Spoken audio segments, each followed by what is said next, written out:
The following podcast is recorded and produced by Emerge, a media creators co-op, in affiliation with the network at bicbp-radio.com. Hello, everybody, and welcome to a brand new episode of Eat, Sleep, List. You're on for list making right here on the network at bicbp-radio.com. My name is Matt Johnson, one of your hosts, and today I'm joined by my man, Dan Torres. Hello, sir. Hello. Long time no see. Long time no see. I know. I feel like we've been seeing a lot of each other lately, but you know what? With how fun this podcast is, it just makes my weekends better getting double episodes with you, man. So much better, my man. So much better. better. We are recording in Niagara Falls at our good friend Rich Meranto's business, his podcast studio, Emerge Studios.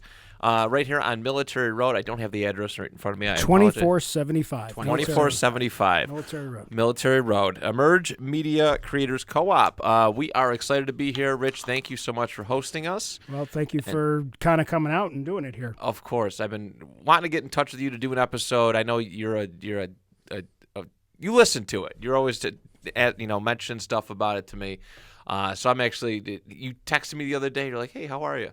I'm like, good. I'm like, it's really weird because this morning I was just thinking about doing a Eat, Sleep, List episode with you.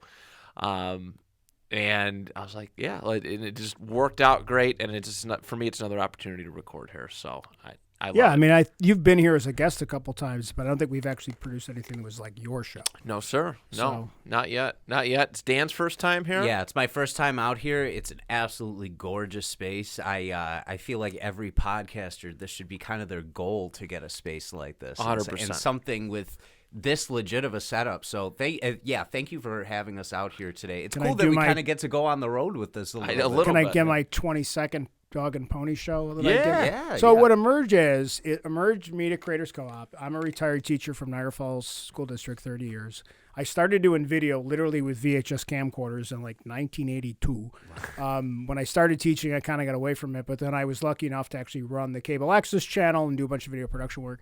And when I knew I was getting close to retirement, I decided I needed something to do. I started doing some installation work, but then I was so into podcasting, thanks to Matt. I mean, literally, I did my first podcast. I was a guest on Eat, Sleep, and List. Yep. So this will always be my favorite podcast because you got me out of the house during COVID, right after my dad died, and we talked about the best sci-fi ships, and it was just so much fun, and it motivated me. My son got into it, so we started doing Next of Kin, which is our podcast at your place out there in North Tonawanda, which is so much fun to be at. And then I just realized I needed my own place but I really wanted to have a place that's not just for me, where folks can come in and I want to support young creators. So that's what Emerge is, Media Creators Co-op for young creators. And so we're doing all kinds of crazy stuff now. And so check out merantomedia.com. And, being blessed to be able to be part of your network and showing me how to do all this, it's just, we're lucky to be doing as well as we are so early on. No, it's tremendous, and the sky's the limit. It's super weird to say it, but I'm like proud of you for how far you've come along in your podcast journey. As weird as it sounds, you're a huge mentor to me. Always have been for. Well, thank you. I've known you since the 10th grade.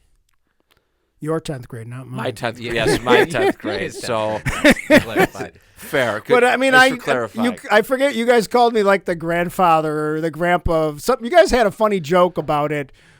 Oh, I think on my birthday you posted like the grandpa podcasts or I'm definitely like old enough to be some of these people's, maybe not grandfather, but like great uncle. And but it's fun because everybody is super cool to me, and I've learned so much just listening and doing the production work for people's I'm not saying they've been perfect, but everybody that works with me is like making me better each time I do one. So even the channel, every time I bring somebody in and like, how can we do a Zoom call better, and how can we do close-ups, and so it just forces me to keep trying to make this place better, not for me necessarily, but for everybody else. Because I do feel, and I learned this from you, Matt, is that if we all kind of grow together, we're all going to be successful because we're all helping each other out. That's right. So it's kind of cool. No, it's super important. So this place, this studio is just awesome. Again, I love coming here, and you built it from the ground up. This is Thanks. all Shout out yours. to my son Christian I was gonna because say Christian as well. you know, Yep. and obviously my whole family, you know, because it's Meranto Media is a family-owned business, but Christian's been kind of my right hand. You know, he's like I'm Mr. Pie in the sky, and he's like, yo, you got to be a little more grounded, man. You can't. It should be the other way around. Like the old dude's like, we should buy that, and he's like, yeah, when are you gonna like make money? Like you, you know. But so he's been so much a part of the aesthetic and just. You know, like helping me. He was grammar checking my a document for me today. Like he does all these things for me, which is just like I'm super. You know, my other son's involved because he's got a podcast here, but Christian's like really, you know, like super important to this place, just the aesthetic and just in so many ways. So and a couple other people too. But he's, you know, if I didn't have him here just to help me move tables and stuff, I'd be in so many ways. You raised some good boys. So yeah, if you live in the Niagara Falls area, of course, come check it out. Emerge Creator, Thanks. Media Creators Co-op, and support this place. Get your podcast, get if video production, all that stuff. Get that rocking and rolling. Thank you. So today, actually, Meranto suggested this one. Dan is going to be involved, but he doesn't have a list because he's actually never been to this place. Yes. He told me this before, and I'm an idiot. I'm a part idiot. No, I know. And it's so weird because even with this list too, Matt had even said, hey, do you want to like maybe do a list of things that like sound the most interesting or things that you would want to see at Disney? And I said back to him, I was like, respectfully, not really, because I feel like Disney's one of those things that you don't really know what you're missing out on until you've actually been there and seen it yourself. Like I could say, I'd like to do like beers around the world or like people do. Yeah. But I don't know. I haven't experienced like when I went to Universal for the first time last year, then I was like, oh, this is what everybody talks about as far as that. So for a lot of people, Disney, and I think you would probably, and I think we've discussed about this, not on a podcast, we just talked about this because he likes Disney too. And my thing is, for me, Disney's very nostalgic. Yes. Because my father took us in the station wagon on the trip, the driving down to Florida. Oh, yeah. And, when it was just Disney World, like there was no other parks, 1974, like, and my dad liked taking us on vacation. So the Disney trip, when I grew up, and had my own kids, I wanted them to have those cool Disney memories. And I have so many like nostalgic memories that aren't necessarily. There's better amusement parks. I mean, like there's better like thrill rides. There's better roller coasters. But for me, I always like the Disney experience, not just the hotel, not just the restaurant. It's just not the hotel. It's like when you put it all together and their customer service and all those things. So for a lot of us, I'm sure there's people that listen to this podcast and probably say like, well, there's better parks or I like Universal better, Sure, or yeah. I like, for sure. But I think it's so nostalgic for folks like me who've been going like literally since the 70s, since I was like 7. Yeah. And hey, there's going to come a point where we could do a Universal one. Yeah, for sure. I've been to Universal many a time. And there's a point where I will go to Disney eventually, too. Absolutely. Like, it's definitely something that will be somewhere I go before I die. But I feel like I'll have my own kids at that point. Right. It'll be experience with me and my wife that'll be really great. So I'm looking forward to hearing these lists because I think it's going to get me even more excited to get to go there. We got a big tall tale at our hands. We got a big. This job was a today. tough list to make. It was very. I've difficult. done this is my third one now. I think this is number 3. I forget what we was did. the last one? We did the sports team teams names. Yep. Bad sports teams names. That's right. I saw the list in my Google Docs for when I made it. I mean, but this one, those were easy compared to this. Oh yeah. I was texting you this morning. Oh my God, this is killing me. You were at 18, and I was like, I can't narrow it down. I'm like, yeah, I guess it's pretty tough. I condensed some of them. I had to condense. It's funny. I did end up doing the same thing. Yeah. I categorized everything. I kind of condensed some of them because it was just I couldn't pick one thing over the other. So, so without further ado, we are going to make a list of our top 10 aspects, parts. I'm sure I'll solidify a name for it when I get to the editing process. But 10, let's call it 10 aspects of Walt Disney World. Which is a place that obviously myself and Mr. Meranto have been many a time. So, you ready to make a list? I'm ready. All right. You kick us off with your number 10. Well, do you want to do the resort? We decided you have a resort and you have a restaurant and a show, right? or did you not do a show? I didn't do a show. All right. Well, I'll throw my show in as one of my things. Sure. But let's do resorts first. Okay. So I'm going to do Animal Kingdom Lodge. Oh, you've stayed there? Okay, yeah. I was lucky enough to have a relative of a relative that got me a discount. And it was worth it, even as expensive it was without the discount. It's a ridiculously nice resort. We had gone down, and Nickelodeon had a hotel real briefly when the kids were very little. that. It was like a water parky type hotel. I think it's still there. I don't know what it's called. But so the morning when we were going to the park, we'd done that for a day, and then I went and I walked into the Animal Kingdom Lodge lobby, and it's ridiculous. It's like 4 stories high, and it looks like you're in a like African hut or something. And then obviously it's got some cool restaurants, and the rooms they look like every other room. But because of the animal viewing, they have animals that basically are roaming like this big prairie essentially in front of like the main entrance when you walk out, and you'll see zebras and giraffes and all kinds of stuff. And then the one room we had the one time, literally there was like a dingo living outside of our room, like no, not dingo. It was an okapi. It just was sleeping out. Like that's where it lived. Yeah. It was just, and they bring the animals in at night. Like, but it's all fake. I mean, they're real animals, but it's fake the way they're allowed to wander with the, invisible fences and everything. Yeah. But it's just this amazing. And my kids were little, and my older son really loved animals, so we still nostalgically talk about Animal Kingdom Lodge. The restaurant was really good. The pool's amazing. So to me, like, I've stayed at just 5 or 6 of the different resorts, but Animal Kingdom to me is just like, if you can afford it, it's definitely worth it.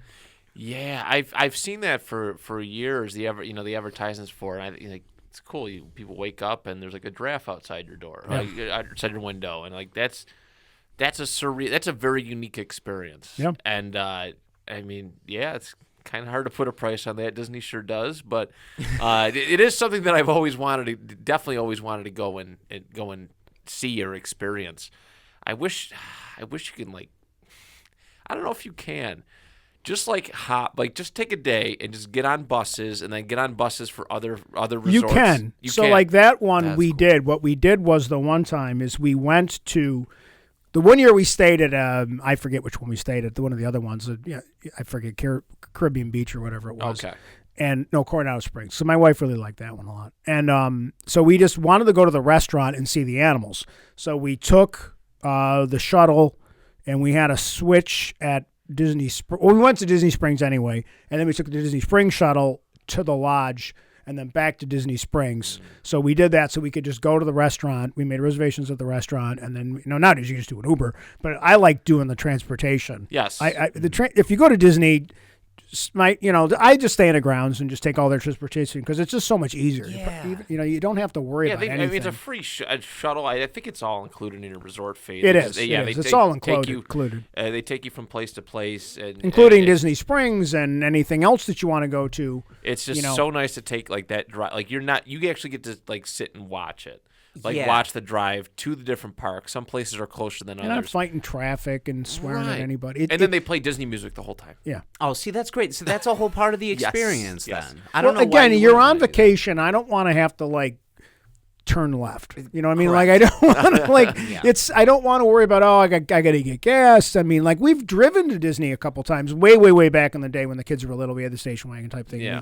Whatever car we had back then, and we drove and took all the stuff and but once I got there, I parked the car in the parking lot. We weren't touching it for 10 days or whatever. We used to do the big trips when they were little. Yeah. And but I liked just not having to worry about anything except getting to the little bus stop and going to wherever I'm going. It's so nice. It just has its own just the experience. Even the bus smell. They keep it so clean. I like it. Yeah. It's weird. I talk that's about what I mean. The smelling customer stuff a lot, service but it's of the all parks. It's a sensory. I mentioned sniffing my Sega Genesis back in the day on last week's episode, and then today I'm like, the bus smells really good.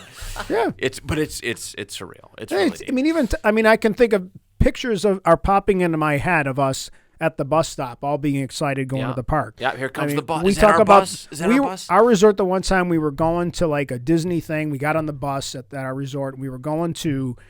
They had extended hours thing, and it was a Pirates and Princesses evening. And here was this guy who was probably 40 years old, dressed up as Captain Jack Sparrow, and his daughter was dressed as a princess, and they went to the park together. And I was like, "That's a dad. That's the coolest dad in the world." That's excellent. And then we were on the other bus, and we had whatever it was, and somebody said something to him, like, "Oh, nice car." Some dumbass said something to him, and he's like, "I'm with my daughter. Yeah. Where are you?" Right. And he was like, Right. the guy was like, "If I got to kick your ass dressed as Captain Jack Sparrow, I will." I mean, like, but he just said, like, like he looked at him, and everybody kind of looked at this, like, here.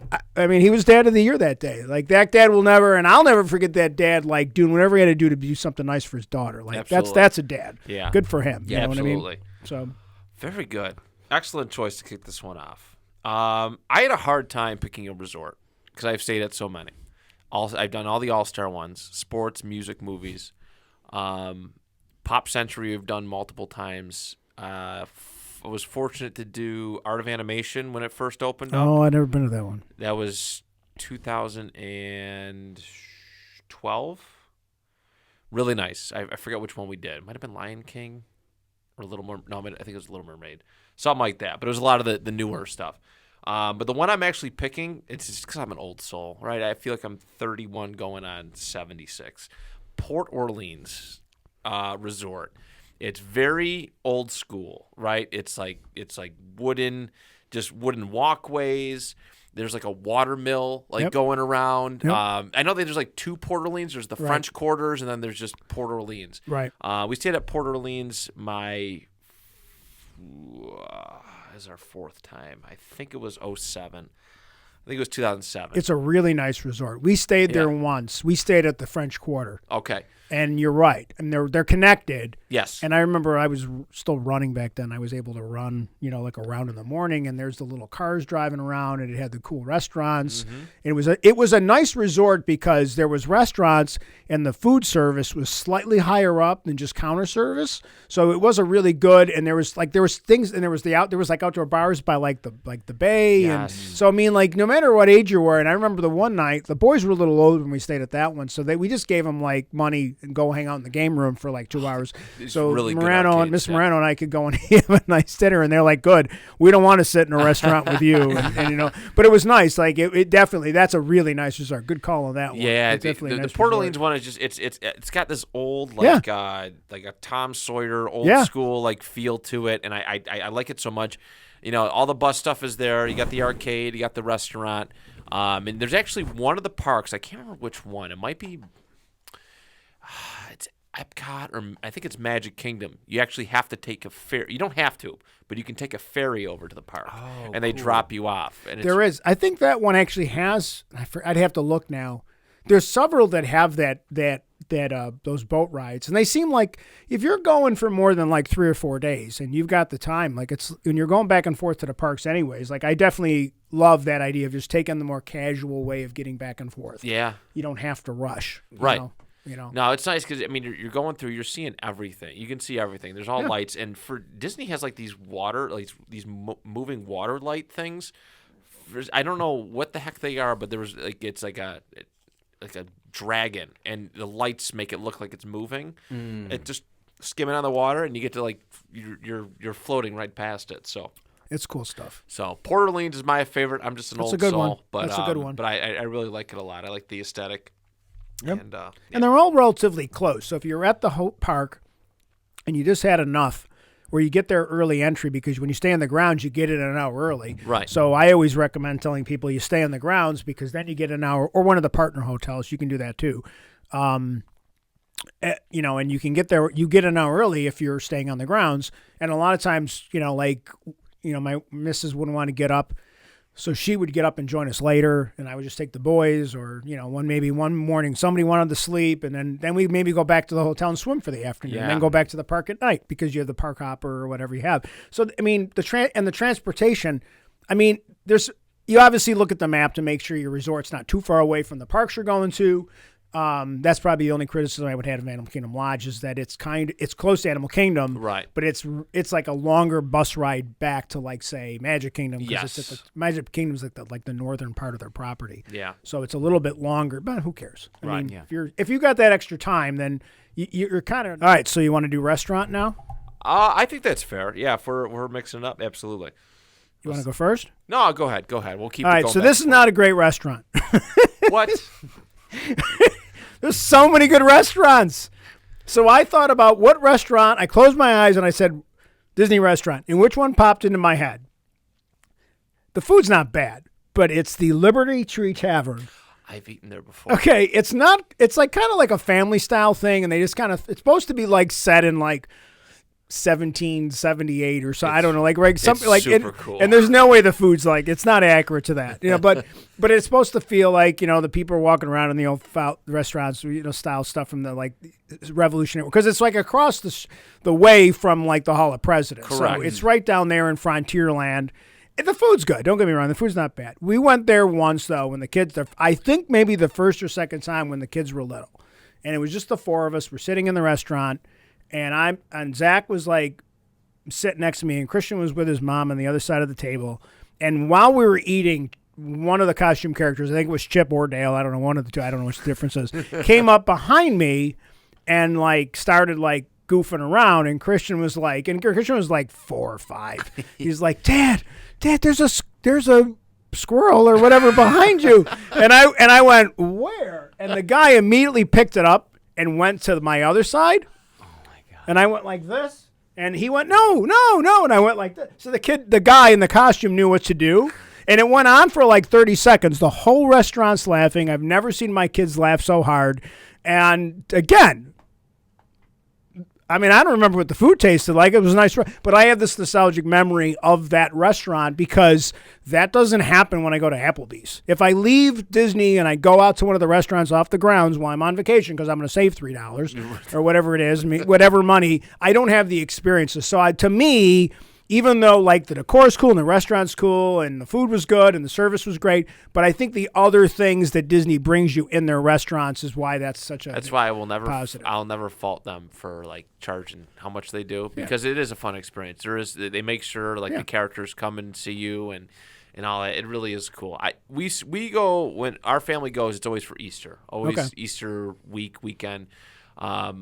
Typically, and we went there for Easter dinner one time, and I love the way that they do that because they announce you when you're sitting. Did they announce you when you were sitting? I think so. I don't remember. So what they did, so we had our reservations, we checked in, and then we waited a few minutes, and then they're like, the Johnson family from the great state of New York. Oh, and that's very cool. And they did it like all old fashioned like. It was like, wow, that's cool. And then and every time people come in, they announce them like they're from somewhere. So you hear somebody's from New York, you're like, oh, cool.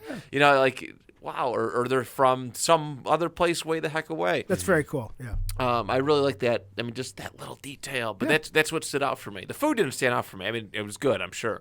But that moment was like really neat. So I think that's a great one. I'm actually really glad you brought that one up. Yeah, I love that feeling, those nostalgic memories. I feel like pop up on this show more than anything else with our list. Like, I feel like half of mine and Matt's list most of the time are not necessarily because we like the item or the thing we're talking about. It's because we have some kind of really cool memory or something that means a lot to us that's associated with that. I think that's an amazing story. And I think for most of us, whatever it is we're podcasting, we're sports or whatever, I think you're right. I think most of us, we're a Bills fan or we're a Indianapolis Colts fan or whatever we are, because of something that doesn't make any sense necessarily. Like, it's like, what, like, why on earth are you? Well, my dad or my whatever it is, like, and I went there when I was a kid, or maybe it's a player that you just worship whatever it is. Like, we all have those like things, and I think that's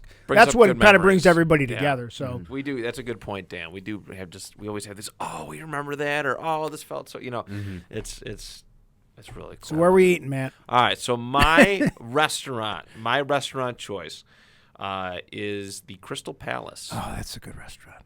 You've eaten there? Yeah, it's a good restaurant. Okay. Easter, every single. I think like the second or third time we went there, and then every time after we go.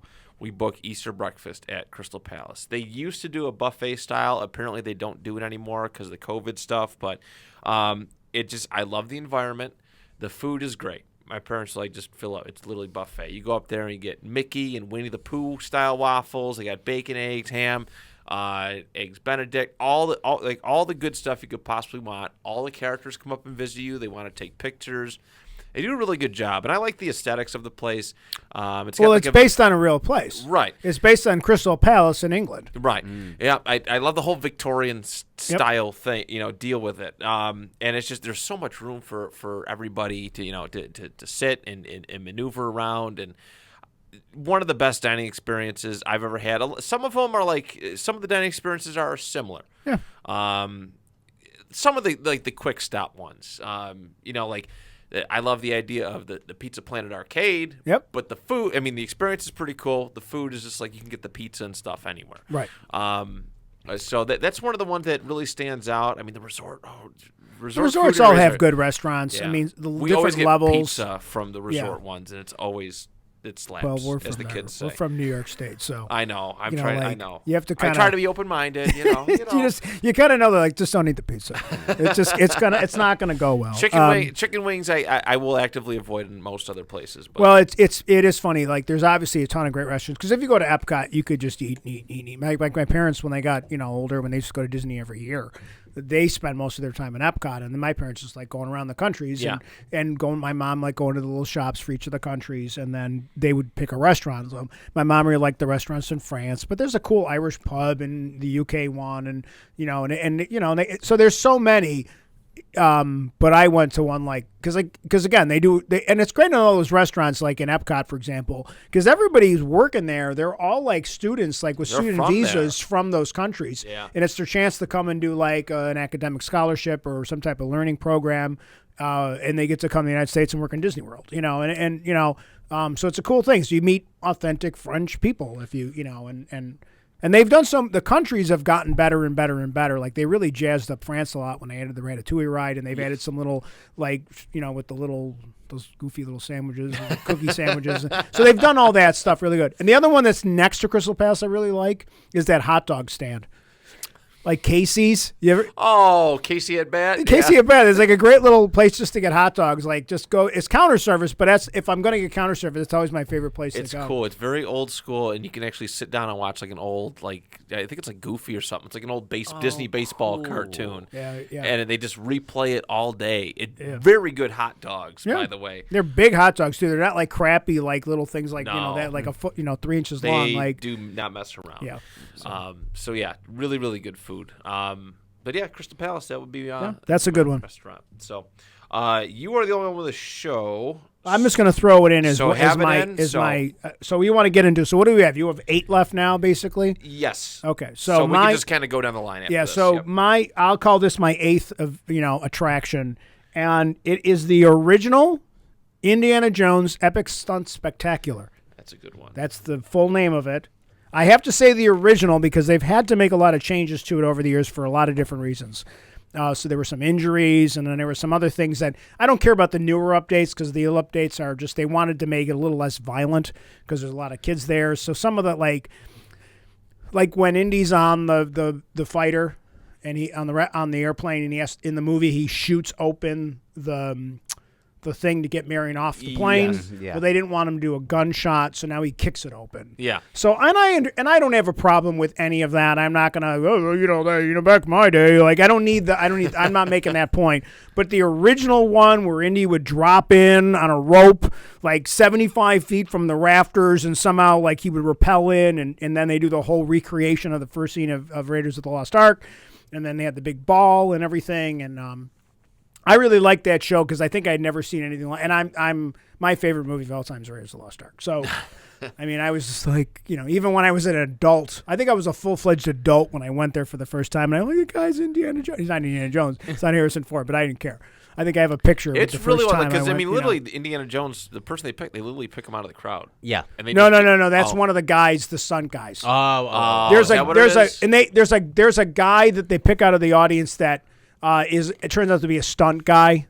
But I think they even had to phase that out because of COVID and stuff. So they've gotten rid of the audience participation because they were having some problems with that. I guess apparently people go down there and they're trying to get their TikTok moments and stuff. So I think they've eliminated the crowd participation part of it. But they did have a guy you would pick out of the audience and he would come on stage and then they would accidentally pretend to punch him in the face. Yes. It turns out he was just a stunt guy. No, but the Indiana Jones guy usually is a legit stunt guy from California or wherever. That's what it was. I got bamboozled. I fell for the magic. Yeah. That was one of the first shows I actually ended up seeing in '99. '97, way Okay. back when. So, yeah, that's a great choice. That's a great choice for shows. I do have a couple that I really like. I mean, obviously they're not part of my list, but I will give a shot. I like the Finding Nemo show. I had that on my list too, because it's as good as anything you'd see on Broadway. The color. You would love it, man. I've heard so they're legitimate, theater actors, and it's all hand puppets. Yeah. So like the Nemo guy he's doing a thing, and he's doing his and it's a lot of it's short. It's only about a half an hour, 40-minute show, but it's similar to the way when they did Lion King on Broadway. It's a lot of that same type of large puppets where the actors are simply puppeting, but you see their faces and the mics there. But as a theater person, you would really appreciate it. And it is a really, really, and I have that originally, but I decided to go with the Indiana Jones. Just from, I don't blame you. Surprisingly, a lot of people that I talk to that have gone to Disney go, most of them bring up the Finding Nemo show. Yeah. Like, I feel like there's something about if you do simple theater and it's good like that, like, everybody knows it's puppetry, but the way that the actors are really making it come to life, I think there's a magic that people forget about when they see simple things like that. Well, if you've seen like Lion King on Broadway or when it came through your local theater or something, and you see the way they do all of those effects and everything, and they did a lot with Beauty and the Beast too. I think I haven't seen that one, but I think a lot of that they kind of tested out a little bit with Nemo, and then they kind of put it onto a big. But I mean, if they wanted to expand that show, they could definitely put it on Broadway. And easily. Because Disney obviously got a good reputation on Broadway, and I think definitely people would go see it. Absolutely. Yeah, it's like the War Horse thing too. I don't know if you guys have ever seen either the movie or the Broadway show they did. Well, when they did the Broadway show, he was made out of like sticks almost. Okay. And there were 4 puppeteers that were next to him at all times. But they were so specific about things. You forgot at one point that you're looking at something hollow in front of you. You're creating a real horse in your mind. It's beautiful. That's very cool. That's awesome. Yep. So, Indiana Jones, I love it. I think it's a great. That's a nostalgic one for me. Yeah, one of the first shows I went to. Disney had a lot of shows, man. I remember Hunchback and Tarzan. Yep. Tarzan Rocks. That was the show. Yeah, Tarzan Rocks. They They're had a Beauty and flipping the Beast around, show. they're swinging on stuff. They still have crazy. that original Little Mermaid show. Yes, I've been to in that that many same theater that they've had it. They've done but it's still one of the most popular things It's there. packed. Bug's Life at the Tree. Yep. That's so cool. So cool. All right. I kind of feel bad I don't have a show, but yeah, the shows are nice. You kind of just sit down and take a little break, and it's not too bad. So for my number 8, I'm going to go right. This is so that everything here on out is a mixture of either rides or something else. Notifications.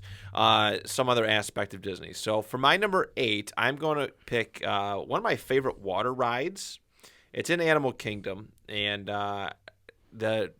the Kali River Rapids. Okay. Where you sit. Have you done this one before? Yep. Okay. So basically, you sit down. It is perfect on a hot day.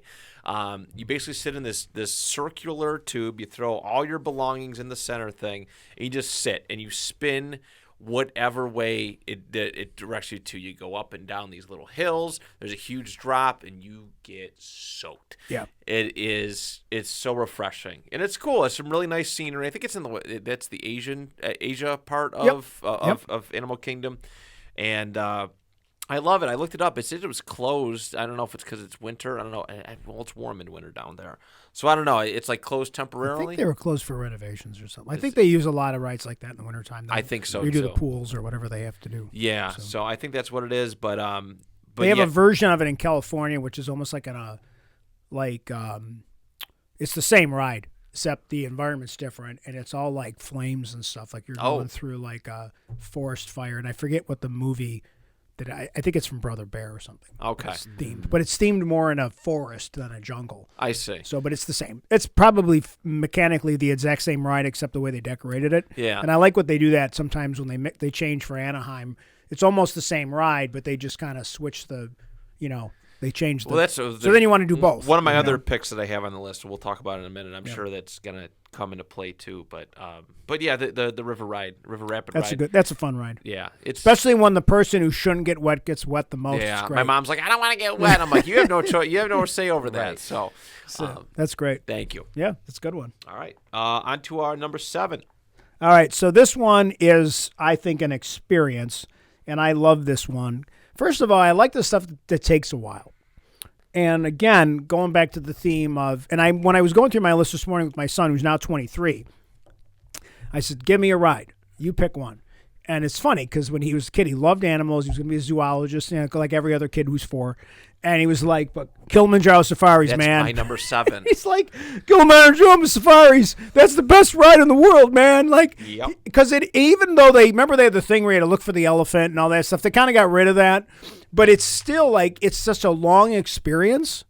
And you're in the cool truck, and it reminds you of a truck from like Raiders of the Lost Ark or something. You're driving around, and you're seeing zebras and bongos and cheetahs and all this and giraffes and it's just such a really, again, that when they open Animal Kingdom Lodge, that's their premier experience there, and it's great. Like, and again, there's animals that are coming right up to the truck, like, and each ride it's going to be different every time you go on it. It's really, sometimes the animals are sleeping. Usually the lions are sleeping off somewhere in the shade or somewhere else. They can't be bothered. They're just conked out. Hippos. The hippos, seeing the hippo, like elephants. My only problem with the ride is that I wish there was more time. I wish there was more time to take the ride. But it is so cool. As somebody who loves photography and Pokemon guy too, right? I'm a big Pokemon Snap person.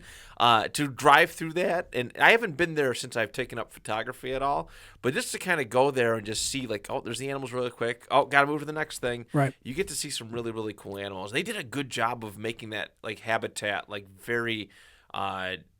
Eccentric towards where those animals are from, towards their natural habitats. It looks like you're legit taking a tour out in Africa, and kudos to them. I mean, that ride's been around forever, and it's still one of the longest lines. I've stood in that line for 2.5 hours just to get there and just to go see it.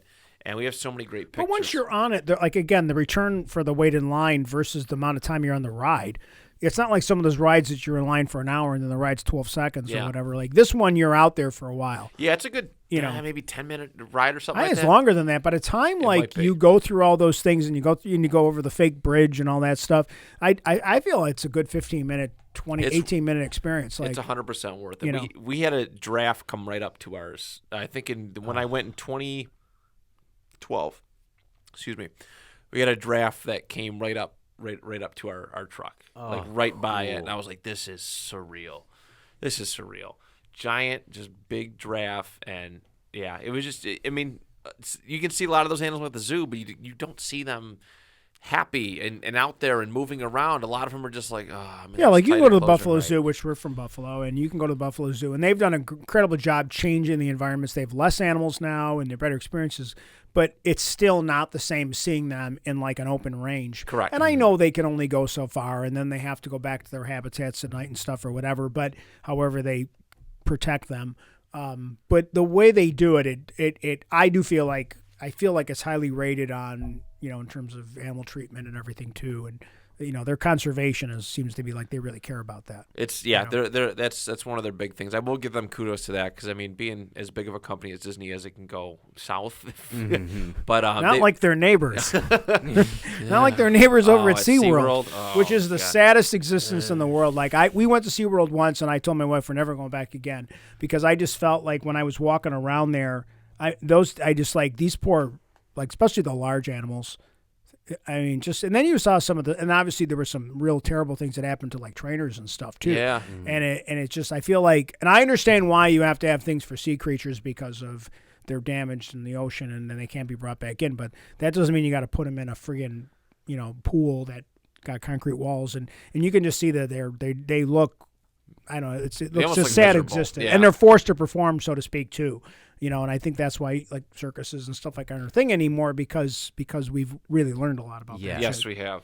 So hopefully, SeaWorld is a nice place. Like, it's got a nice aesthetic, but you are right. The looming thought of just these animals kind of being in a tight spot, it bothers you. But yeah, that's a cool thing to hear too. That you feel like it's super authentic going through there and you're not necessarily concerned for the animals or their safety. You mentioned the Buffalo Zoo before. When they had the elephant exhibit there, man, it was so sad to see because they're these massive animals in clearly the wrong environment and looking like I wish I had better things out there. And, you know, and that's why I think the last 10, 15 years, the Buffalo Zoo's done an amazing job Correct. to rebuild that elephant house and redo the polar bear exhibit, and they built that.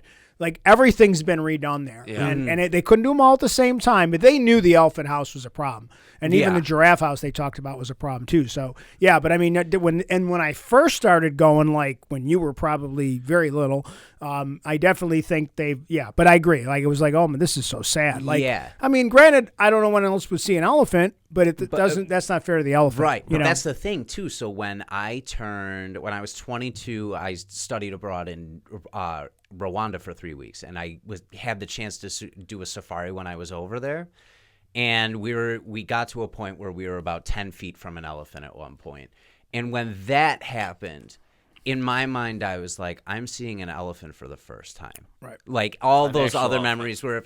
So it's cool that Disney can provide that experience still Yeah. without having to do something like that, Right. giving people that same feeling of they look so happy, they look so comfortable. They That's a definitely cool feel like, because the environment that they're in, it's water and there's baby elephants and stuff. So definitely, I agree with that. thing. So. Yeah, I love Yeah, that. that'll be funny. Like, I think if I went on a safari and then I wanted to go back on Kilimanjaro safaris, I'm like, well, this is nothing. Right. Like, That'd be disappointing, right. it's like it's funny because we went to Vegas one time and we went to Paris, the hotel. Oh, cool. And we'd been to real Paris, and we'd been to the Eiffel Tower, and then we went there. And we're like, this isn't like France at all. Like, it's like, it was just kind of funny. Like, once you've been to the real one, it's like, okay, this is kind of cool, but it's not Paris. Like, Correct. No, right. it's not the real Paris. So, very good, very All right. good. That was your 7 as well? That was So- my 7 as Oh, well. cool. We timed it out good. So, on to your number 6. Okay, so this one is funny. So here's the thing: if anybody knows anything about Rich Meranto, you know my joke about Avatar. I'm not a big fan of Avatar, Same. and I had to apologize on Next of Kin podcast about the fact that I was obviously wrong about Avatar 2 because everybody in the world seems to like it except I still haven't gone Neither have I. because I can nap at home for free. So I mean I don't want to go instead of 3.5 hours, but regardless. So I will say though I enjoy the Avatar rides at Animal Kingdom Lodge, Animal Kingdom, significantly more than the movies. Yeah. The ride where you ride the bird thing is a simulator thing, so it's like half you're sitting on a thing, but it's kind of like soaring and you're moving around. And so it's a simulator ride. It's very cool. It's very well done. But and as cool as that is, the ride that I actually like more is the other ride, which is the Navi River ride. So it's Jungle Cruise, Right. but why I like it is it really gets you into like this environment, and it's a 3-dimensional environment. You're actually in a river, going through actual fake plants or real plants or whatever, the combination of whatever they've done with a combination of animatronics, with a combination of video and music. Like, it really mixes. If you know a little bit about how Disney like created video effects in all his old movies, like going back to Peter Pan and even way before that, like all the original movies, the original animated movies, the way he would do tricking you with perception and multiple layers of video and animation, the way he would do it, and then those same ideas are incorporated into the ride. It's a really cool like experience, and I actually liked it more than the actual thing where you rode the bird thing, whatever those things are called. I just thought it was really cool because it's I think it's like an ultimate like merging of all their technologies and ride technologies, and you just sitting in a boat, like it's kind of cool. Yeah, I haven't been there since they opened it up. I know my parents hold it in high regard. They went in March or April. And they hold it in pretty high regard. They love Avatar as it is, so for them to see it like firsthand up close, it was pretty surreal for them. So, but yeah, I heard it looks really neat at night. The whole Avatar area. Yeah. Does it light up? Does it glow? The way they've done it, and the way they've done Galaxy's Edge, the Star Wars land, as people like to call it. I gotta see the way they do the floating islands, like from the movie of Avatar. The way they do it to make it look like when you're walking in that area of whatever the Pandora area. The way they've done it to make it look like the stuff is floating with the vines and everything. Yeah. Like it's really amazing how they do it. I mean, Disney engineers are just amazing what they come up with. They're top notch. It's just it's ridiculous. At least something positive has come out of that movie. Yeah.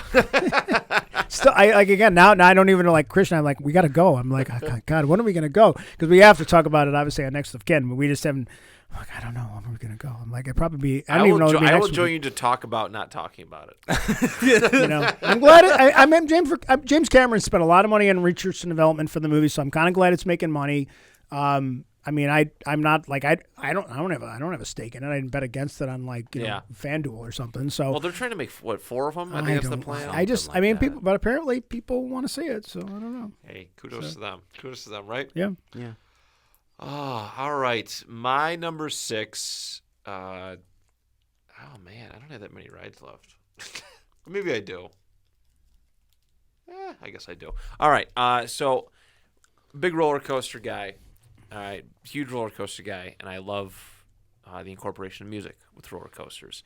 So I think this is the only roller coaster on here. Okay, so Aerosmith, the rock and roller coaster. Yep. I love the environment. Walking in, I mean, the line outside is pretty bad, but once you get inside, it's like a studio. They got all the albums posted up. There's like a video thing with there's like a video deal. Yeah, Aerosmith is in it. Yeah, the whole it's so neat. I love the we gotta take this limo and go really quick and yada yada yada and I like it. I think that was my first upside down roller coaster. Absolutely terrified of doing upside down stuff, but they're just playing good, like really really good. I mean, it's Aerosmith, so they're playing like Aerosmith music the whole time, and it's got these fun little just in the art style of some of the city aesthetics, like a donut and stuff that you're like flying right past. Yeah.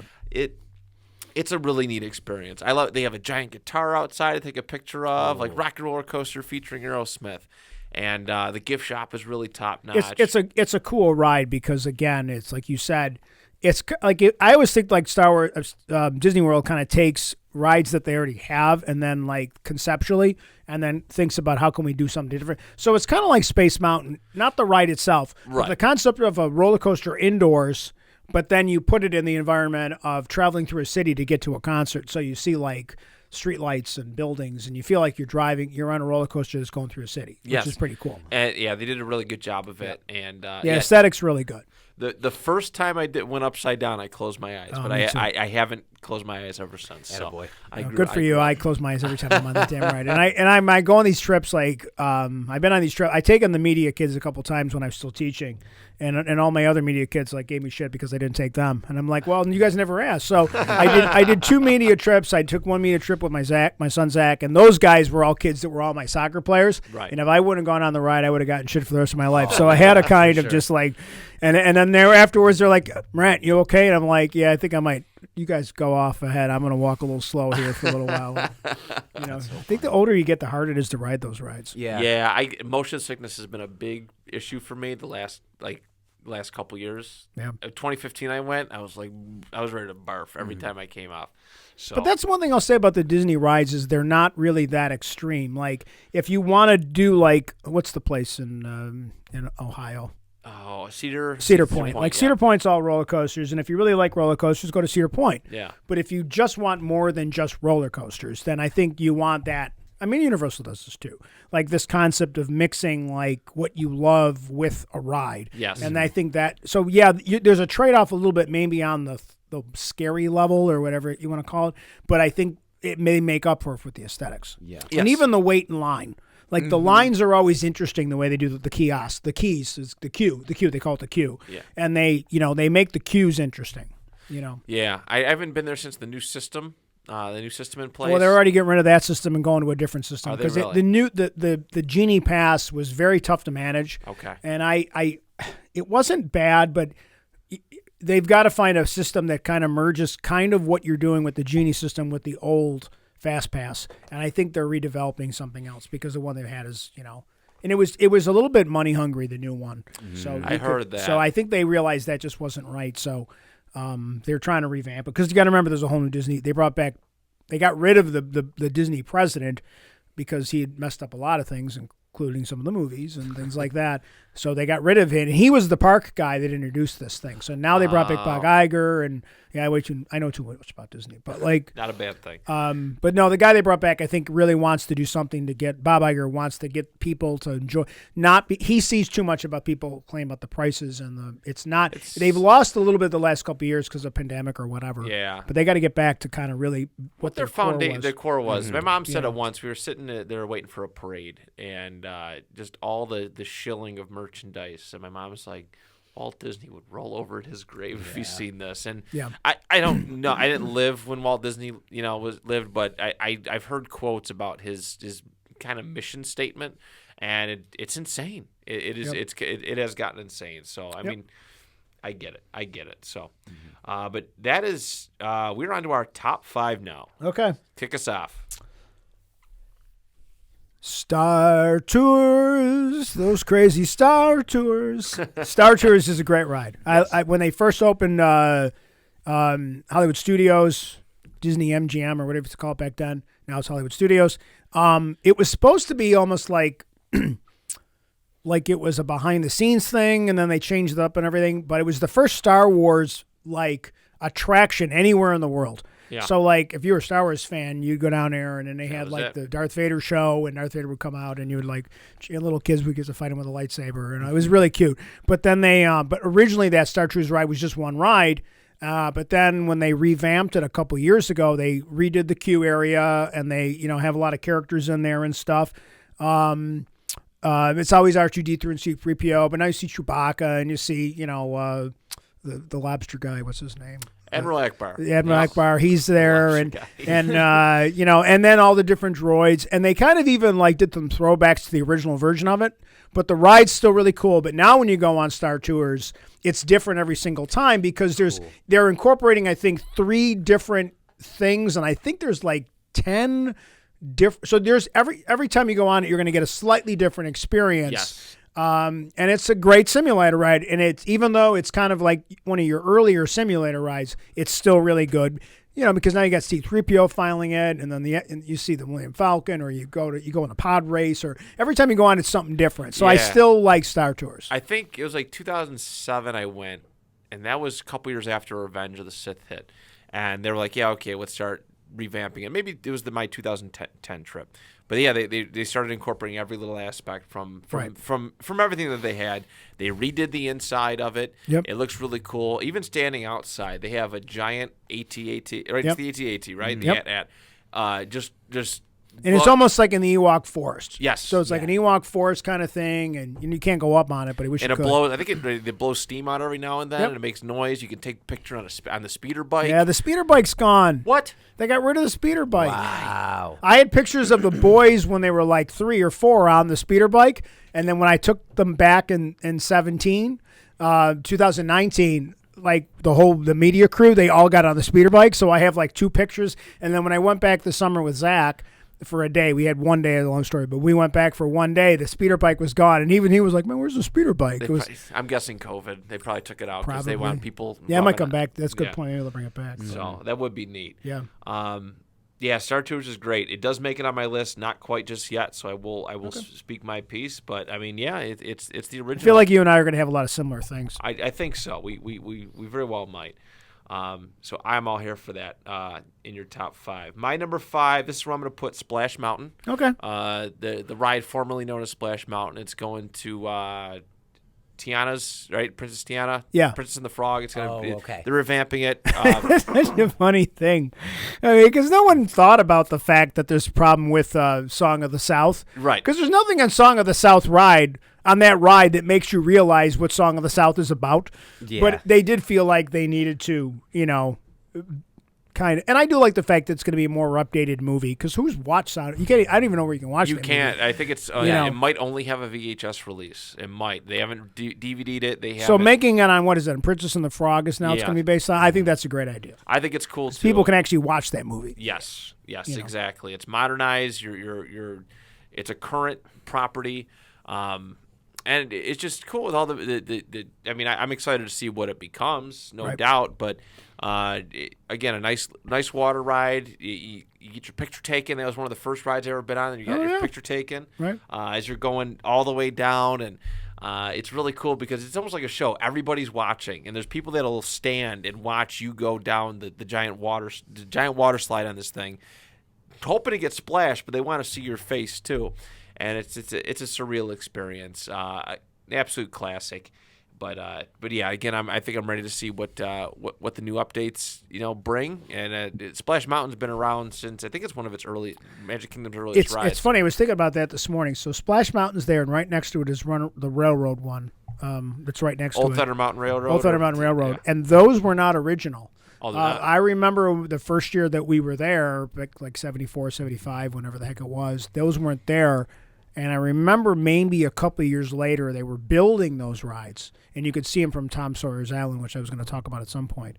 And then I think about the next time we came back. My parents lived in like Fort Lauderdale. Okay. So when we would do the spring break trips when we were little, my dad would almost always, we would go to Disney first, and then the second week we would go to my grandparents. I see. And then even as I got older, I went a couple of times on my own. With friends or whatever to Disney World. But definitely you could see the things that were added over time.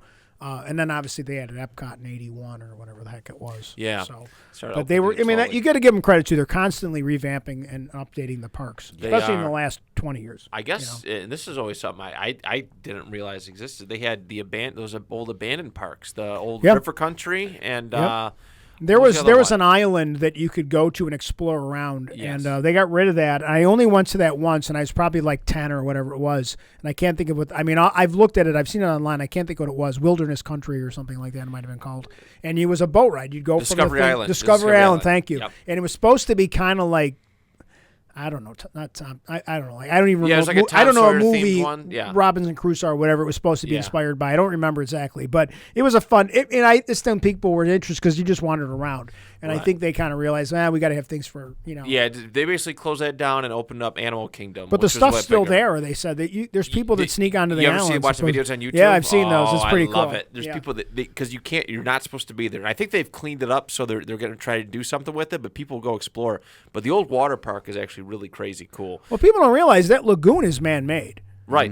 I mean, that whole area is man-made. Yeah. I mean, like everything. That's not a real. I mean, that's not. Obviously, they bring water in from different areas, and now it's been infested with alligators and things like that. Oh, yeah. Which obviously was a sad story a couple of years ago. But at the same time, like they definitely. When you think about the engineering of everything they did to build that, and do it without people even realizing that all that land was being bought, like there's a whole story behind that. How they nobody in Florida realized that Walt Disney was buying land up in small little parcels. He was so smart the way he did it. Otherwise, he kept it really hush hush, Yeah, and then he like- just kind of announced everything. yeah, they just kept I don't know, it was 27 different shell companies that bought, or whatever it was that bought all the land. Dang. Yeah, So yeah, that's a good one. That's a good one too. yeah, absolutely. All right, so on to our number 4. Yep. All right, So I'm on to a thrill ride now, and I feel like this is going to be on your list somewhere. let's see. You're about to enter the Twilight Zone, Tower of Terror. It's not actually. You don't have Tower of Terror. So Tower It's of Terror close. is. I love it, but it's. I like Tower. I don't like drops, but I love Rod Serling, so I love the Twilight Zone. So again, because I would have been shamed by the last 2 groups of kids that I've gone to Disney with. That when I took the high school kids, that I would have been shamed. So I said I just got to man up, and I got to stop being another word. But so I got to go on these rides, and ever since I kind of forced myself in my comfort zone, I love Tower of Terror because I love the whole old hotel, spooky horror thing vibe. The way they incorporated Rod Serling. Yeah. What with like nowadays we could probably do a lot easier with the way they do the de-aging or whatever, however they do that stuff now. But I mean, that I really like that. And the fact that every time you go on it, it drops differently. Yes. When they reprogrammed it. And I know they've redone the Anaheim version. So It's now it's a Guardians now, Guardians right? of the Galaxy drop. I haven't been to Anaheim. I've only been to Anaheim once. But that I still like Tower of Terror. And I went on it. I think the last time we were there in January, I think we went on it twice. Like we went You back. can walk right on it now. Yeah, quite often you can get back on it pretty quickly. Yeah, it's lost. I'm not gonna say it's lost its luster, but it's one of those ones where back in the day, yes, you were gonna be standing in line for a long time. But if you went, you can probably be on in 45 minutes, and it's really cool. I mean, you're walking through the hotel, the whole boiler room area when you're about to get on the elevator. It's so well done, and that's another one that I had. One of the first time we got our pictures, but I was not ready for that. I damn near crapped myself the first time we dropped. I love that feeling in my stomach now. I do. Yeah. Well, it's been a while. I might throw up now, but if we did a top 20, Tower Terror easily on it. Okay. Top 15, it would easily be on it. But there are a couple ones that I'm like, You just don't need any pizza, before you go on that ride. Got to time your eating when you go on those rides. Yes, that is for sure. Definitely can't stop at Pizza Planet before that one. All right, so my number 4, this is where I'm going to place. I'm going to place basically an entire park, but specifically is Typhoon Lagoon. Okay. And the wave pool. I didn't do water parks, but I'm glad you brought it up. Okay. Because their water parks are all outstanding. They're so good, right? Everything's just bigger. Like, I've been to Darien Lake, yes. Fantasy Island. Yes. The wave pool at Fantasy Island was very small and filled to the brim with pea water, probably. The Disney one, it's massive. There's plenty of room for everybody to kind of maneuver around. And the closer you get, it was like a challenge. So when I was really young and little, I was in the wave pool the entire time, but I was back a little bit further. It was a challenge to see how brave you were to get up closer and closer and closer. And the older I got, the more closer I would get because I want the biggest part of the wave. I want it, and it's so cool. And you know what's coming because there's like a mountain with a fake ship, and it blows its horn right before the wave's about to come. And everyone starts screaming like ah, and then run up to the front, and it's really really cool. And there's a bunch of other rides too. The lazy river, it's the laziest lazy river I've ever been on. It's massive. It's huge. It's so big. Yeah, you're gonna take a long time to get around it, and that's why when they built the other Blizzard Beach, Blizzard Beach, which has a completely different motif, and none of the rides are duplicated. Right.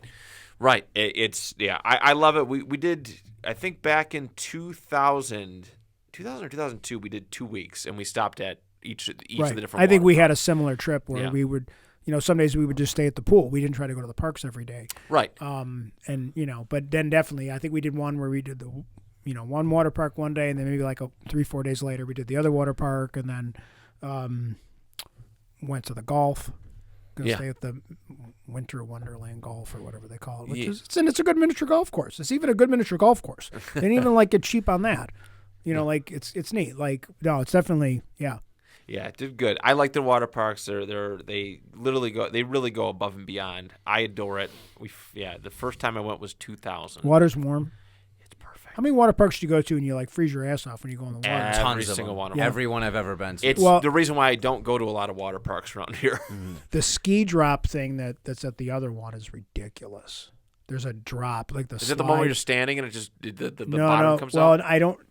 The one was it's the big water where you lay down and you zip through it. Yes. And so Zach wanted to go on it. Christian was smart. He's like, no, I'm not doing that. So, and his mother didn't either. So they were hanging out wherever. So Zach and I got in this longest line. And the higher we got, I'm like, I'm scared of heights. As I like to say, I don't like being this tall. And Zach was all for it. We got it far enough, and Zach might have been 8 or 9. And I'm like, are you good? He's oh, yeah, what's wrong? I'm like, no, I'm fine. You're like, what am I going to do? I was like, if you're scared, we can go. And eventually we got into the thing, and I don't know how I made it down the night without peeing my pants. He thought it was the greatest thing in the world. I used to wear contacts, and I lost the contact. Oh, it washed right out of me. So I walk around like Popeye the rest of the day, and it was funny, but I lost the contact down the ride. So, but it was fun. But I mean, it's certainly what they do with water parks is pretty damn good. And like I said, the water's nice and warm and clean. You don't feel gross when you go to some of those. Oh, it's places, great. You get the food. I mean, the food just hits. The food hits different. You can buy the food anywhere in the park, but it just hits different being at the beach. Yeah. Right? Like a hot dog and fries or hot dog or chicken fingers, and you're just on a sandy beach. I don't know why it just hits, but if you do the bracelet thing now, or obviously a lot of people just use their phone, but if you use the bracelet thing, you put your monies on it. So you can lock up your wallet. You don't have to worry about your phone. You don't like to worry about like someone stealing your credit card or whatever it is, because you're just essentially everything's on that bracelet. And even your kids, like if they want to get a sandwich or a drink, they just charge it back to the room, and then you worry about it. Oh my God, how much money we spent on this trip? But but again, when I go there, I never worry about it. Whatever, the kids want whatever. So. Yeah, so that is my number 4. Top 3. Okay. We got. So you wanted me to talk about this a little bit because I don't think you've been on any of these. So one of the things that they've done in Disney is they've changed the technology, that they've gone to a trackless system where you think about most of the rides, they're either in the water, which is with an underground kind of thing that pulls you through, or it's a track like, all the other rides. So what they've done is they've gotten rid of the tracks and all the newest tech rides. And it's all this GPS programming. The things are robotic. The same way cameras are programmed to move when they film a movie, they program these carts that you sit in. And they've really done it for a bunch of rides. So the first one I think they did it with was Toy Story Mania, which is the one where you play the video game. But the car's programmed and they move through the environment, the things, and all the cars are moving and you're shooting and everything. And that's a fun one. But they've also done it with another ride that they do it with is the Mickey and Minnie Runaway Railroad, which replaced the Great Movie Ride in. I heard about that, which is it's very good. And then they also use it a lot in Ride of Resistance. And I'm going to talk about the Star Wars Land when I get to my number 1. But then the other one that they use it for, which I really, really like, is they have it in Ratatouille. So you feel like you're mouse size in Ratatouille. So it's all like this weird perspective crap where, I don't know, like the guy's not, the rat's not Ratatouille. Everybody, that's the running joke. Like, the rat's not Ratatouille. That's the guy's name. Whatever, I forget the name of the character. But Remy, Remy, Remy, it's just what he's making. So, but the way they do the perspective where things are like, it's a combination of video and you're running around and there's stuff happening, but you're shrunk. So, but you're on this programmable, flat surface. So you can't look at, we're going to the left because there's a track. You don't know where you're going. Right. And because each cart's a little bit different, each time it's slightly different. So all these rides that this technology that they've kind of incorporated, which is a lot of the rides that they're going to. I guess even like there's some stuff with the new Guardians of the Galaxy ride in Epcot. It uses a lot of this trackless stuff too. But that Ratatouille ride that's in Epcot is pretty. It's a long wait. Oh, I'm sure. But it was worth it because I really enjoyed it. Okay. Very cool. Yeah, they are updating it a lot safer, and just better movement with a lot of the rides. So that's cool. That is cool to hear. I have done Toy Story Mania, but a lot of the newer ones I have not. All right. So my number 3 is my last ride one. This is going to be where I put Star Tours. Okay. This is where I'm going to put Star Tours. Again, just to see that, growing up a huge Star Wars fan, and to see that up close and personal is tremendous. I love the original ride, but I love the revamp and to see like Darth Vader, right? Darth Vader and all these other characters. Yeah, he that uses you're the Force and stops your ship from leaving and crap. And I'm like, this is crazy cool. And again, it looks really nice on the inside there. And then I actually love the gift shop. That's a great gift shop. I spent a lot of money in that gift shop. Too. Way too much money in that gift shop. I know they were doing the build your own lightsaber. I never did that. But I used to go, growing up, big book reader. I used to get the Scholastic books. It was like the Anakin and Obi-Wan training books between Phantom Menace and Attack of the Clones. And I got a lot of the build-up like in the ones. Mind's Eye and stuff, like the ones. Because Han Solo's got a couple books, too, like that I read when I was Yes, I know exactly what you're talking about. Some of those later ones, I used to read those. Very early. I think it was like Jude Watson or something. She wrote it. I say Jude is kind of a unisex name, but Jude Watson wrote a bunch of these books, but also like Obi-Wan training. And I used to, every time I went there, I knew I was getting a book. And that's cool. I didn't even think about that. So cool. I used to get a book. Now some of the stuff, like it's stuff that I wouldn't buy. It is great. It is cool to see. But last time I've been there, it's just a lot of not stuff that I would necessarily buy. But they used to have the book section was great. Just to get some of these Star Wars books that I couldn't find just anywhere. Well, like the last time I was in that store, they had shirts, and the one shirt was "I love you," and the other shirt was I know. I know. So Oh, you that's can awesome. you can couple up That's with awesome. they're like, and then like they're just great. Like they know what you want. So, like they just and you can buy the and then like again, but now when I get to my number one, obviously I'm giving it away. But when I get to my number one, I talk about what they've done with Galaxy's Edge. Like they took everything you ever possibly wanted, but I'll get to that when we get to my number one. Absolutely. I'm giving away my number one probably, but it's kind of obvious. It's kind of I But figured that's it was- well, we already talked. I mean, obviously we both like Star Tours, and I'd go on it. I did three times once. Right. Because we had I was single rider, so I went with Oh, my, yeah, my right. girlfriend at the time and her grandparents. Her grandparents didn't ride rides often. Right. They just like to go to Disney to shop, and I'm Yeah, like, oh, that was that's my cool. parents. fair. That was you know, cool, you know. So I do single rider line. I was on and over and over and over again. Yeah. Like ride, get back out, get in the line, 15 minutes and back on. Yep. So, We had that experience one time. We went back at night, and we were in Magic Kingdom, and it was one of those extended hours things. I think we paid an extra couple bucks for it, and we went over to the Buzz Lightyear ride, which is just basically an arcade. yeah. And there was nobody there. And Christian and Zach and Maria, the four of us, got on and off the ride like 5 times in a row and just basically played a video game. Like we were just playing video games essentially. Get on, get around, get on, get on, get on. We just ran through the ride, get back on, like till they closed at 1:00 in the morning, whatever it was when they finally kicked us out of the park. So cool. I mean, it's just kind of crazy that way. But Absolutely. I like So, when you can do that Yes. when the crowds aren't the issue. All right. Number 2. So I had to go back to classic rides, like original rides. Please don't tell me it's a small world. It's not a small world. Okay. All right. I hate Small World. I guess they're taking the water out. It's going to be a walkthrough. Really? I heard they're going to make it into a walkthrough. So it's gonna be slower.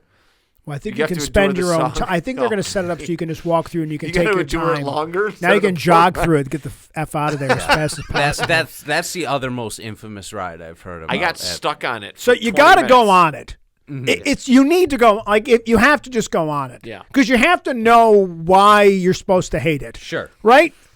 I mean, I know so when we went the funny story is that when I took the kids in 2019, Zach's senior year, his friend Joey was on the ride and scared the crap out of him with the dolls. Yeah. The goofy doll thing scared him. I get it. And it became a running joke. Well, last year when I took the next group of kids, his younger brother Tyler was with us, and Tyler knew that he was on there. So we just went on that ride so we could film Tyler on the ride, and we're like, he's looking around. It's like a cell phone video, and he looks back at the camera. It's like, Joey, you scared bitch or something, so he can share it with his brother.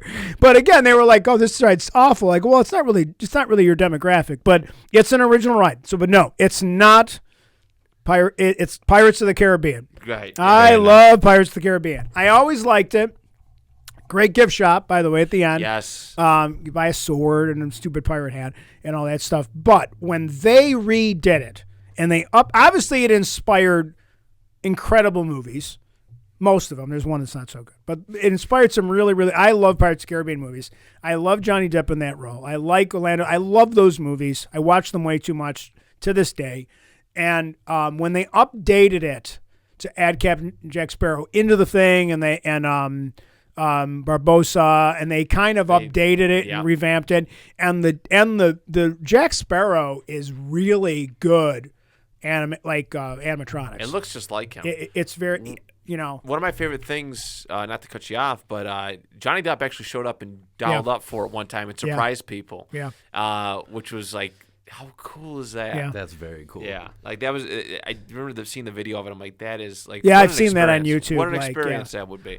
Yeah, I mean, I obviously there's all kinds of stuff with Johnny Depp and whatever, but I do respect him, like, how the amount of times that he would dress up in the character, he would go to children's hospitals. Yeah. Yes. And it didn't seem like he was doing it for positive press, and it was before all this other crazy stuff that's been going on with him, plus or minus, believe it or not, whatever. But I always like that, I like when actors like him and Helmsworth dress up like Thor and go and see a kid in a hospital. Yeah. Yeah. I mean, they even do it George because they Lucas love did it. it. There was that kid that was dying, and I think they brought him so he could see, like, Star Wars. I think it was Star Wars. I think it was one of the Star Wars one movies. of the Star Wars movies. Like, they brought It might like have a been thing so the episode kid 1. can see it or something. Like, Yeah. I think it was. I mean, it was like, like for a lot of us, this was such a big part of our lives. Star Wars, and I like, again, obviously, I love Pirates of the Caribbean. It's not my favorite property, but I love those movies because I just think the performances of all those guys are just so good. Yeah, And, excellent. Yeah. But Pirates of the Caribbean, I mean, like, it's silly to think this ridiculous ride inspired this incredible series of movies, but it's great. I love I think one big aspect too for Disney that we've touched on a little bit but haven't openly stated is the line, like the walk into, like if you're entertained standing there and waiting in line, I think it's a huge thing. And even that Pirates ride of is the Caribbean has some cool stuff. I remember there's like looking out like a fake window and you can see a ship way out there on the water. And that's like 1974. Mm-hmm. And obviously there's a Pirates version in Anaheim, which is even older. Yeah. And that queue is pretty good. Right. It's different because I love the way Disneyland is very different park than Disney World. Yes. There's definitely like, if I had the unlimited funds, I would go to all the Disneys just to see the difference. We were in Europe this year. We kept joking about going to Disney Paris, and the boys like, we're not going to Disney Paris, or whatever. Yeah, but I there's some really cool, slightly different variations in Disneyland, and some some of the original rides that were there from like the 50s. Yeah, like stuff like that. But Pirates is good in both locations. It is, absolutely. Oh, I haven't read that one. My dad grew up. They used to go to drive to California. Oh, one of wow. their family vacations was they'd all hop in my grandfather's station wagon. My dad, his three siblings, his mom and That's dad. the Meranto family. And they drove across the country. They took like 2 weeks. Yep, that's what Or we they did. took forever. Just go across. They'd go see Mount Rushmore and all that stuff. Oh, wow, cool. And they'd go stop and go to Disney in California. Yeah. Very cool. And that was their spot. I'm like, man, I wish I could have that vacation. Yeah, that's a good trip. So, excellent. Very, very good. I'm glad you brought up Pirates. That's a good one. Because it's got to have a couple of those original rides. Yeah. Oh, you have to. You have to. So I'm really torn. It's more like a 1A, 1B when it comes to my last two. But this, I'll go. They're both expensive. What am I talking about? Let's go Downtown Disney for my number two. I'm going to lump Downtown Disney together. Yep. Especially their big store. I think it's a Wide World of Disney. Yeah, that store's great. It literally has everything. A lot of people who just pass through, who want to go get a taste of Disney, just go to Downtown Disney. They don't go to any of the parks. They go right there. I didn't appreciate Downtown Disney until I got older. Yep. It's an older crowd. It's a lot more tranquil. I'm not going to say less loud, but there's not as many kids running around. It's kind of nice, but I like all the aesthetics of it. You walk in and there's all sorts of shops. There's like a candy shop, and there's obviously the Wide World Disney store. You move it down a little further, they have a Lego store. They have the lines at that Lego store are still outrageous. I'm sure they are. I'm sure they are. And people don't realize, so Downtown Disney is original to the park. So I remember going there in 74, 75 at night when they didn't even have hotels yet. Right. They had 4 hotels on the property that were just like Holiday Inn. There was 4 different companies that were on that area, whatever they call that area. They weren't official Disney hotels yet. I think that wasn't the original plan to build their own hotels. But I remember there was this thing Downtown Disney where there was that like riverboat. That riverboat restaurant was there in the early 70s. Most of the other stuff has been changed a bunch of times, and obviously they call it Disney Springs now or whatever they call it. But those original like octagon-y shaped buildings, there's not too many of them left, but the Disney store still occupies one of them. So obviously they needed a bigger Disney store. But I remember going and just like Dad let me buy some like souvenir type stuff. And I still spend probably a lot of money in that Disney store when I go. Honestly, my parents, it's usually like our last day. We'll stop there before we pack up and go home, and that's like where we get our last minute souvenirs. And you want to save your money for that, just because they legit have. If you miss something in one of the parks, they have it there. Well, Zach and I went this year. We went to see Chelsea play in Orlando, and so we turned it into a quick trip. And we said, well, we were there, so we ended up like, let's do one day at Disney because he wanted to see the Star Wars stuff. Yeah. So we stayed at a hotel that wasn't even a Disney property; it was the sister properties, but it was across the street from Disney Springs. So that night when we got in, we went to dinner. We went to this really amazing steakhouse, and we just walked around Disney Springs and found cool restaurants to go to, and then it was fun. It was just a lot of fun just to kind of hit there, even if you like. Kind of like it. We only had one day at Disney. We were there for 2 full days and a half day. So we just kind of hung out at Disney Springs because there was lots of food choices and we could get a drink. And it was. There's so they shows, definitely. too, if you want to do it. Yeah, they got House of Blues is down there. They do Cirque du Soleil. I think they still do that. think they There's still like do a that. little circ. And so downtown or Disney Springs is one of the places I actually have been. You have been. Okay. So when I went down last year for Universal, the first day we were there, we decided to do Disney Springs for the Okay. first day, and it was a freaking blast. Yeah. It Oh, was yeah. so much fun. Yeah. I had And such a Universal has City Walk, which is just as good too. Mm-hmm. They're both. I think they're both similar quality experiences. Yeah. You know, So yeah, I thoroughly. it's not really attraction based. It's restaurant, shops, some small little concerts and stuff that you can go see. It's the perfect Yeah. vibe for me. And again, a lot of passerbys like to go to that one because Yep. it's just you get a decent Disney experience. You know, you don't need the rides, you don't need all the characters and Yep. stuff. You just kind of go there. There's restaurant. I really like that dinosaur restaurant there too. Yeah. You ever go to that? They have like Yeah, a show. it's like it's almost they like do like a meteor shower. And yeah. Yeah. it's like it's the same people that own Rainforest Cafe, Yes, but yes. it's just their It's just dinosaur Rapto or whatever they call it. So, So you know. downtown Disney, I adore it. I'm getting the chills just thinking about it because I do Yep. want to go back. But that is my number 2. We're on to our grand finale, the our number one aspect, part, whatever you want to call it, of Walt Disney World. Meranto. So obviously we're all Star Wars people, and so they reopened what they call Galaxy's Edge. A lot of people just call it Star Wars Land, but it's supposed to be the fictional city which doesn't exist in canon of Batu or something, Yeah. and it's this amazing, ridiculously sprawling area that's all Star Wars themed, and it is just frigging amazing. Like, it's just too good. If they took out a couple things, like very minor little things, you could film a movie there. Really? It's that good. There's a shop area that looks like shops that you would see on Mandalorian or a movie. They're that good. They're not selling like crappy T-shirts. They're selling like weird things that look like Star Wars-y stuff. There's that lightsaber store that you go in and you pick your cyber crystal and everything, and it's like all kinds of other crazy stuff, and it's really expensive, and you're getting those legit Star Wars lightsaber props, like you can get Ahsoka's blades, or you can get whatever you want.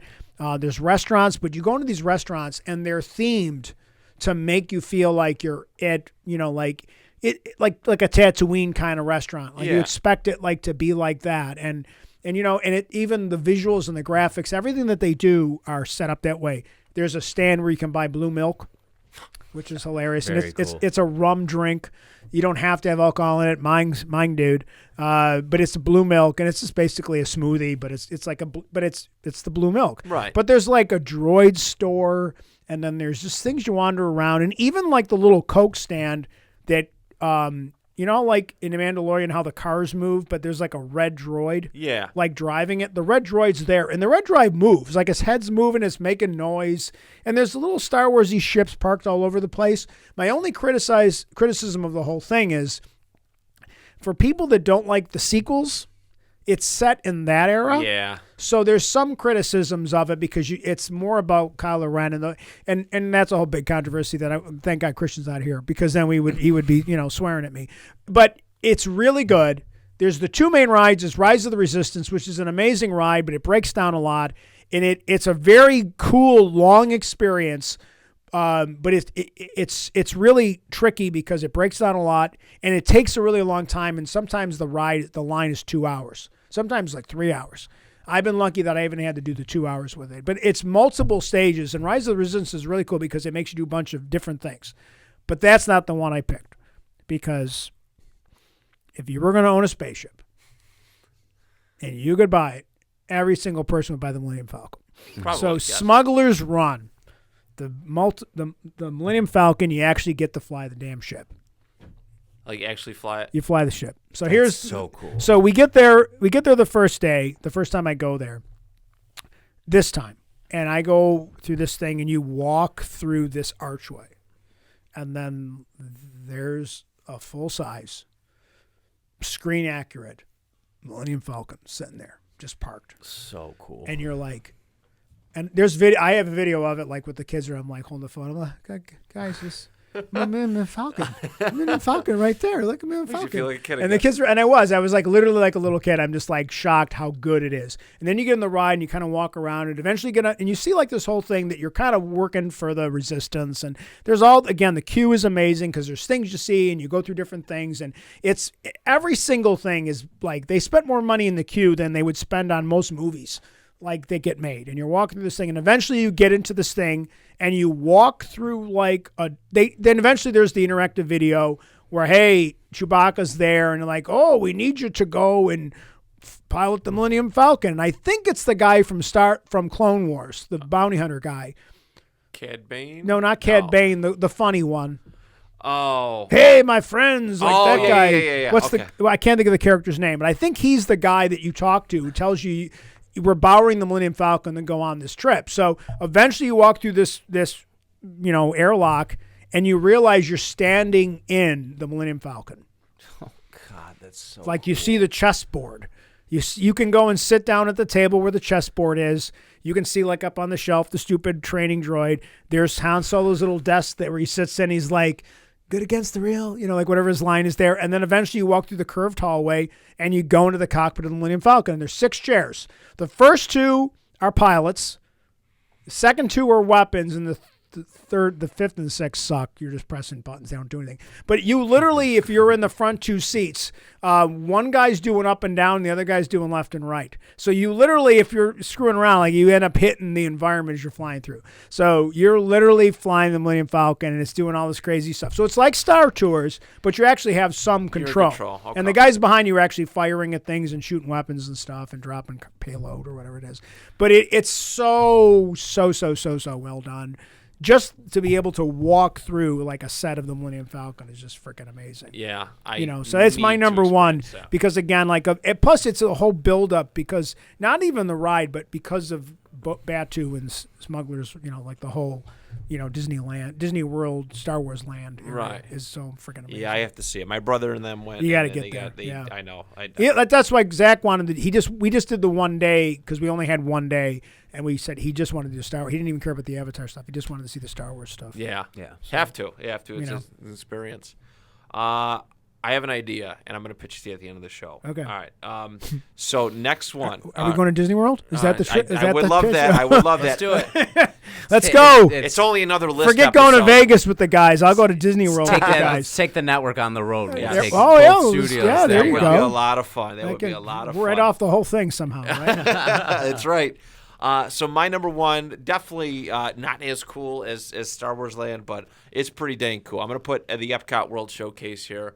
I didn't, again, that's something I've appreciated as I was older. Me and the wife did the Beers Around the World deal when we went in 2015. We were just dating at that time. So cool to walk around. You go to the different countries and try. Sometimes you try the different food, but it was like, oh, it's just, we're trying different beer. I had a pear, the fruit pear. I say it weird all the time, but a pear bear in, I can't remember where the heck it was. It might have been England. And there was a grapefruit beer in Germany, and just going around, and some of them have like different rides. Like they used to have, I think they updated it since, but Norway had a ride. You could ride through Norway, and there's a cool little bit. I think they updated it to be like Brave themed. Yeah, they did. They did. So all sorts of little shows. Like everyone has like really cool interaction. I like the Japan one because they have like an anime area. Which is really cool. I don't think I realized that. Very cool. They have like a shop that's like anime based. China is really cool too. They have a mini the lost soldier. Oh god, what were they called? They dug them up like in the 90s. All those clay soldiers or whatever they found in China. They have like a miniaturized version of. They have a bunch of displays of that. Germany has a really cool like glassware and like jewelry area. Yep. Every section stands out so much, and I really like it. I wish I had more time to like take my time and do it, and go and experience that. But best fish and chips I've ever had, that one was restaurant England, that's with the in England the one. UK, yeah. We sat there. The batter was just perfect. It was so well done. So No, I mean, my parents used to, when they were older, when they would go to Disney, and they would mainly spend their time in Epcot. And I've only had that a couple experiences where I spent a lot of time in Epcot, where like my wife and I walked around and went through everything, and like I said, we ate in the one French restaurant that has a really long French name, but then like go to the UK area, and obviously I'm a huge fan of English soccer, so they'll sell like Arsenal jerseys and stuff. Not that I would buy an Arsenal jersey, but they have like all that stuff there. And then just the way they kind of try to recreate, like Italy's supposed to look like, I forget which city they're trying to, I don't know, it's not Milan, but like they're trying to recreate kind of the look of Italy, and you can kind of see these versions of things. And Mexico's cool. They got the temple, like the temple. But even like the American Experience show that's like Benjamin Franklin and Mark Twain. Yeah. There's that animatronic show that's kind of like a History of America kind of thing, which is kind of like Hall of Presidents, but it's a little bit better. Some people like you go in there and you warm up and take a nap or something. But I like those shows. I like Hall of Presidents, I do. I think Epcot's probably underappreciated because people want thrill rides or thrill things, and they are doing that. Like they're opening up. They opened up the Guardians of the Galaxy ride just like within. I haven't been on it yet, but I saw them building it. The little yellow ships from the first Guardian movie that all link. There's big ones outside of the building. Oh, wow. And that one has a weird new kind of technology for roller coasters that they invented just for that ride. So Epcot's definitely, with all the other stuff, soaring and the fast track, there's a lot of cool things you can do in Epcot for sure. For sure. So I adore it, and that is my number one. My idea. Okay. All right, and Dan, this includes you too, of course. Yeah, man. Next month we come back and we convene and we do a list. Okay. All right. We talked about a Star Wars land. Disney's basically, Disney World is basically Disney Park. Why don't the three of us come together and we bring a top 10 entertainment properties that we think would make cool theme parks? Oh, there you go. Yeah. Because I've been seeing pictures and videos of that Super Mario World out in California. Mm-hmm. And I think they're onto something. It looks great. So why don't we do that? Why don't we make it listception? Ooh, yes. I like So a double list. So Okay. we 10 entertainment properties, and let's name like let's do 2 rides. We have to name and come up with two possible ride experiences that if you were designing the park, 2 that or would 3. have that. Let's do 2. Let's just do 2. Let's do 2. 2. Yes, a ride name or an experience that you would feature. This is just going to turn into a whole hour and a half of me being like, all right, so here's how I do a Batman theme park. Walk in. It's funny that you brought that up, and I'm sure this will come up when we talk about this, but when Disney bought Marvel, I expected that we were going to get a superhero themed park announced by now. Yes. And I want that. And I think there's still some licensing issues. I think they're waiting for Islands of Adventure, like some kind of agreement to expire, and then they can take it. Right, because the last time when I was at Universal last year, they still had like the skeletal remains of everything they had from Marvel. Right. That was still kind of Universal property. But still not like Disney's still just getting their grasp. Like they had all the characters like Spider-Man, and I think there was a weird Captain America walking around. All the X-Men were some of the ones, all the properties that you haven't totally made the transition of. Well, there was a rumor floating around that the park that they were new was called Heroes and Villains or something like that, and it was going to be like one side of the park was going to all be like villain-based rides, and then on the right side of the park or the either side of the park was going to be like hero-based rides. So cool. And I think that they were going to be like, there'd be like a Darth Vader ride, but then there'd be like Magneto ride. Or I never heard any themes of the actual rides and the experiences that they wanted to have. But I mean, I don't know if it's practical for Disney to build another park. Maybe they'll build another extension of Disney, Hollywood Studios or something like that. But if it's funny, like the one thing, obviously, because Disney has so much land down there that they still haven't used. Yeah. And, there was obviously all kinds of things that were supposed to happen because Epcot was originally supposed to be like a town. Like the thing when Walt was still alive, like they were going to literally build residents. And there is some of that, but not to the level. Like he wanted to build this, utopia. This like kind of thing that like that was going to be real specific, and Epcot was going to be the center of it. Obviously, it didn't really happen, but Yeah. So that's a really cool idea. So let's do that in February. I love Let's it. get together and do it in February, and we'll do lists. You know what? Let's make it 3. I always do 3. So 3 rides, attractions, whatever that you would do per theme park. But that is it, Mr. Meranto. I was always going to call you Mr. Meranto. Rich Meranto, thank you so much, 1, for being on, and 2, for hosting us today. No, I really appreciate like letting me to do this, because obviously, like I say it all the time, and I'll say it again. Like, I don't think, all the people that are operating here were, you were our, you got me started, and I've been able to expand this, and that's kind of like my goal here. Like, we always try. I try to tell everybody when it's Zach or me or Tank, we always try to shout out Matt Johnson, the BICBP.radio.com, because again, we you let us into your network, and we're gifted easily attracting a lot of listeners every month, subscribers every month, and it's really you guys are you did that grunt work at the beginning that allowed us to, like, I remember when Christian and I got our first month listeners for Next of Kin, we were like, wait, what? Like, there's this many people actually listen to us argue about, like, Avatar? Like, cool, right? Like, seriously, like, that's so. I mean, and so we're very appreciative to everybody who would listen, but anybody who give us a chance to do this. So No, you guys, Dan, of course, have all been like so easygoing and just good. The kind of people that I want a part of the network. We get some rascals every now and then that kind of got to be shown the door. But you guys have always been, just super helpful too, right? Taking on editing shows and do your own shows. Dan, you do it for yourself, your brother, and your cousin, and whatnot. And I appreciate it. So guys, both of you just keep doing what you're doing. Of course, and I appreciate it, even though I don't know how to show it all of the time. Know that I appreciate both. No, I think everybody knows how much because you're super generous to everybody, and we realize that. So we get it, and we definitely know how appreciative you are. I try. So it's all about the environment you cultivate, and like you definitely show appreciation to the people who deserve for it to be shown to. I feel like, and like you said, like we do have bad apples every once in a while, but if they're not shown the door, they find it themselves most of the time. Technically, like if you have a good energy and a good attitude and a positive culture, like Rich and myself have taken from you going forward, it only creates beautiful things. I appreciate that. Yeah, keep it going, fellas. But that is a wrap on this week's episode. Next week, actually the next 2 weeks, Dano's got choice. Yeah. So you got to figure it out. We'll see what he decides. We got some time to talk about it. But once again, thank you, Rich, and Emerge Studios here in Niagara Falls for hosting us.